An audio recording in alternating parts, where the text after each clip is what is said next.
नमस्कार दोस्तों, आप सभी का हमारे YouTube channel SSC coaching centre में स्वागत है। तो आज की वीडियो में आपके लिए यूपी पुलिस आरपीएफ कांस्टेबल के बहुत ही इंपॉर्टेंट क्वेश्चन लेकर के आया हूं, तो पूरा वीडियो जरूर देखिएगा। चलिए स्टार्ट करते हैं। पहला सवाल है, यदि किसी संख्या के 60% का 3/5 भाग 36 हो तो वह संख्या क्या है। उसने बोला है यदि किसी संख्या का, यानी कि वो संख्या हमको पता नहीं है। जब नहीं पता होती है तो हम उस संख्या को x मान लेते हैं, ठीक है। तो उस संख्या के का मतलब मल्टीप्लाई, प्रश्न में का की के दिया गया होता है, उसका मतलब होता है मल्टीप्लाई। के 60%, कितना 60%, परसेंट का मतलब होता है बटे में 100, ठीक है। यहां से परसेंट हटेगा तो बटे में 100 लग जाएगा। फिर मैंने बताया का मतलब क्या होता है, मल्टीप्लाई। का की के का मतलब मल्टीप्लाई। कितना है 3/5, 3/5 भाग हमारा 36 के बराबर है, तो वह संख्या क्या है, मतलब इस x का मान हमको बताना है क्या होगा, ठीक है। चलिए सीधा सीधा सवाल है, ये हमारा x है, मल्टीप्लाई 60 का 3 से मल्टीप्लाई कर दो, ऊपर ऊपर 180 हो जाएगा। नीचे मल्टीप्लाई कर दो 100 का 5 से, 500 हो जाएगा। और बराबर कितना है, ये 36 के है। यही तो सवाल है। चलिए अब मैं इसे कटा दूंगा। 9 चौके 36, 9 दूने का 18 और 1 जीरे, 20 बार में ये कट गया, ठीक है। 20 बार में ये कट जाएगा। अब 20 से कटाऊंगा मैं, 20 से कम 20, और 20 से इसको कटाऊंगा तो कितनी बार में कटेगा, ये कट जाएगा 20 दूने का 40, 10 बचेगा 100, 20 पंजे 100, 25 बार में ये कट जाएगा, ठीक है। और 25 का मल्टीप्लाई हम 4 से करेंगे तो x का मान कितना आ जाएगा भैया, 25 का मल्टीप्लाई 4 से करेंगे तो 100 आ जाएगा। ये आपके सवाल का बिल्कुल सही जवाब हो जाएगा 100, यानी कि बी ऑप्शन प्रश्न का बिल्कुल सही जवाब है। अब देखेंगे अगला सवाल। अगला प्रश्न है, यह प्रश्न सिंप्लीफिकेशन का बहुत ही इंपॉर्टेंट प्रश्न है। इसको कैसे करना है, देखिए आपके पास 9.3/4 प्लस 7.2/17 माइनस 9.1/15 है, तो इसका मान क्या होगा। देखिएगा आप यहां पे पहले जो बाहर वाली संख्या है ना, पहले इनको सॉल्व कर लेते हैं। अब देखिए 9 + 7 कितना हो गया, 9 और 7 16, 16 में से माइनस कर देंगे 9, 16 में से माइनस कर देंगे 9, तो कितना बचेगा 7। हमने इसको सॉल्व कर लिया, हमारे पास बचा 7, ठीक है। अंदर क्या है, 3 के बटे में 4 प्लस 2 के बटे में 17 माइनस 1 के बटे में 15। ये संख्या माइनस की है ना, तो 1 के बटे में 15, इसी को तो हमें सॉल्व करना है। चलिए 7, अब क्या होगा, 4 17 15 का मैं एलसीएम लूंगा तो एलसीएम आ जाएगा 1020। 4 से कटाऊंगा 1020 को, 4 से कटाऊंगा 1020 को, कितनी बार में कटेगा, 4 दूने का 8, 4 दूने का 8, 2 बार में गया, 2 बचेगा 22, 4 पंजे 20, 2 बचेगा 4 पंजे 255 बार में गया। अब 255 का मैं 3 से करूंगा तो ये हो जाएगा 765, ठीक है, 765 हो जाएगा। 17 से कटाऊंगा 1020 को, 17 से कटाऊंगा 1020 को, तो कितनी बार में कटेगा, देखो 17 छिक्के 1, 17 पंजे 17, 17 पंजे 25, 17 छिक्के 102 और 1 0, यानी कि 60 बार में कटेगा। और 60 का मल्टीप्लाई मैं 2 से कर दूंगा तो 120। अब ये माइनस का साइन है। 15 से इसको कटाऊंगा मैं, 15 से इसको कटाऊंगा 68 बार में कटेगा। 68 का मल्टीप्लाई 1 से करूंगा तो 68, ठीक है 68। अब देखो 7, इन दोनों को प्लस कर दो, इसको माइनस कर दो। 765 और 120 को जोड़ूंगा मैं 885 हो जाएगा। माइनस कर देना है 68 को, और डिवाइड में कितना है 1020, ये है हमारा, ठीक है। अब देखो इसी को सॉल्व कर लेना है। 885 में से 68 को घटा दूंगा तो 817 बचेगा, और बटे में कितना है 1020 है। देखिए ये किसी ऑप्शन में मैच कर रहा है क्या, 7.817 के बटे में 1020, बिल्कुल है, डी ऑप्शन में दिया गया। ये डी ऑप्शन हमारे सवाल का बिल्कुल सही जवाब हो जाएगा। अब देखेंगे अगला प्रश्न। अगला प्रश्न है, प्रथम 45 प्राकृत संख्याओं का योग कितना है। ये बहुत अच्छा सवाल है भाई। प्रथम 45 यानी कि 1 से स्टार्ट करेंगे, 1 2 3 4 5, ऐसे कहां तक जाना भाई, 45 तक जाना है। इनका योग पूछना है। योग पूछ रहा है क्या है। ऐसा सवाल कभी भी रहे तो आप केवल 5 सेकंड में कर पाओगे, केवल 5 सेकंड में। कैसे कर पाओगे वो मैं आपको बता रहा हूं। कैसे कर पाओगे, कितनी संख्या भैया, 45 संख्या ना लगातार, तो 45 लिख लेना है, ठीक है 45 लिख लेना है।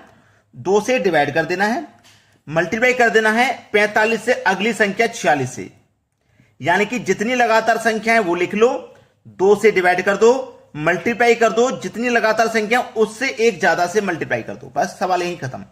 2 से कटा दो 46 को, तो ये 23 बार में कटेगा। 45 का और 23 का जब आप मल्टीप्लाई करोगे तो ये 1035 हो जाएगा। अब ये किस ऑप्शन में है 1035, वो देख लीजिए, पहले ही ऑप्शन में दिया गया है। ये सवाल का बिल्कुल सही जवाब है। अब देखते हैं अगला सवाल।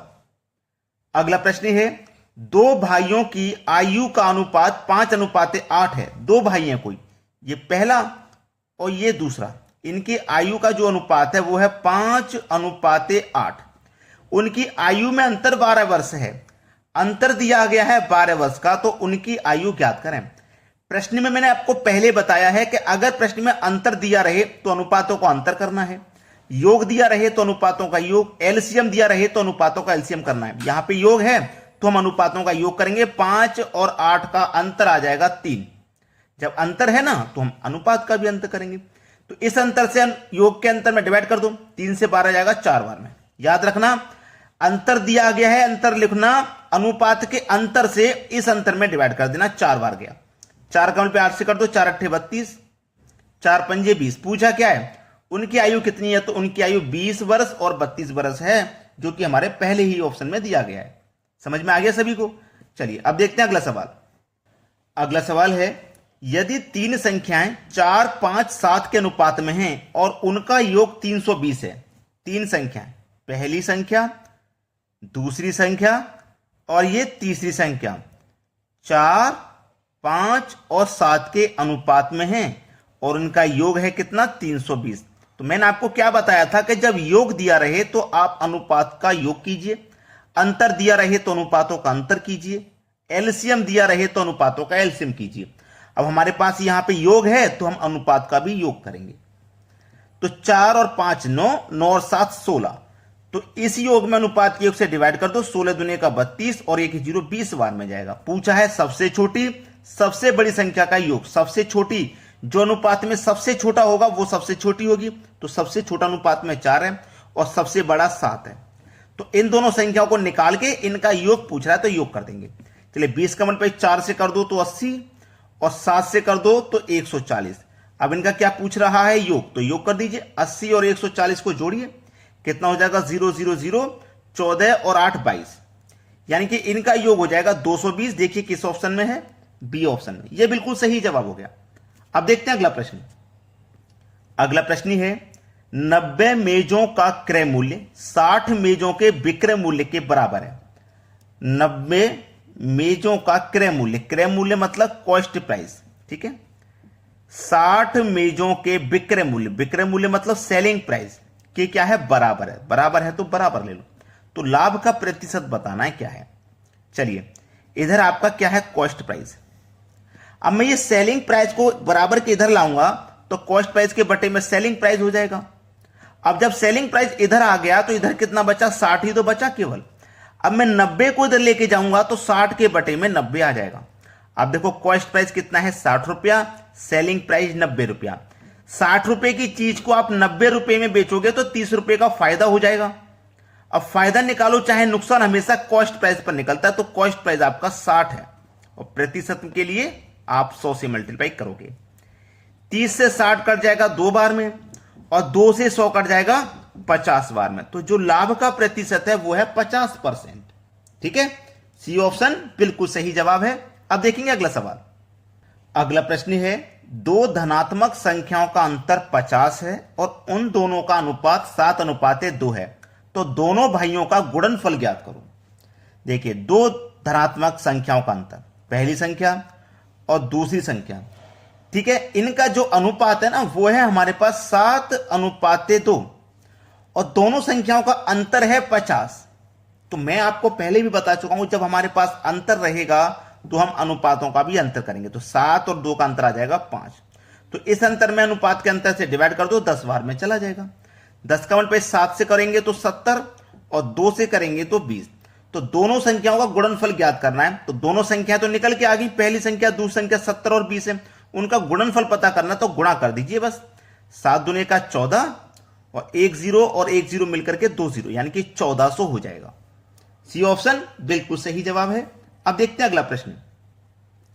अगला प्रश्न है, P एक कार्य करने में Q से दोगुना सक्षम है, दोनों मिलकर कार्य को 22 दिनों में पूरा करते हैं, तो Q अकेले उस कार्य को पूरा करने में कितना समय लेगा।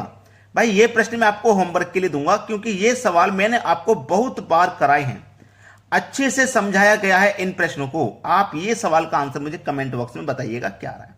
ठीक है दोस्तों, वीडियो देखने के लिए आपका बहुत बहुत धन्यवाद।